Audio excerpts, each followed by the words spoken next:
The Chinese Agricultural Mission in Lasaja St. David has embarked on a training initiative that shows how greater yields in shorter periods can be achieved. 3 schools are used in the pilot project. During today's session, 2 methods were applied: planting sweet potatoes the Grenadian way versus the Chinese way. Mary Sylvester, a liaison officer at the mission, explained that there is no scarcity of ground provision once the new method is used. Our very first training, but we doesn't hope to stop here. We hope to do many other trainings, especially under the cucurbits and different things. It's going to be a good strategy for the school feeding program. We have already started working with St. Michael's RC, Woburn Methodist, and Cali's governments. Students, farmers, and forage officers took different practices which we're going to try in their schools and their home and backyards.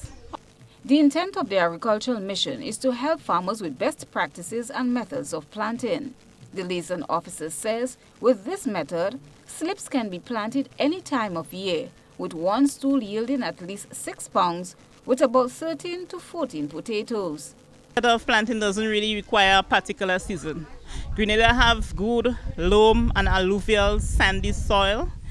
We are at the beginning of the rainy season, and I think this is just about the right time, so we don't have to do a lot of irrigation.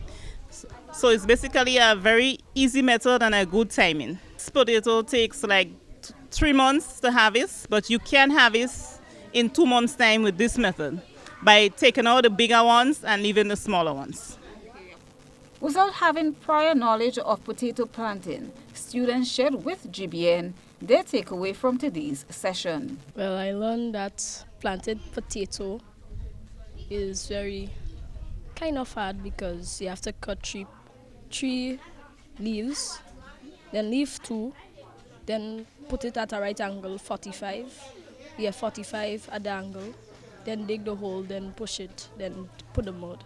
I feel I'll plant some potatoes. You must dig down to 5 to 10 meters long, and if you want to plant the sweet potato, you must cut 3 pieces and then cut on top. The Lasaja Agricultural Mission has been supplying fresh produce to schools, elderly homes, and hospitals at no cost. Christina John, GBN News.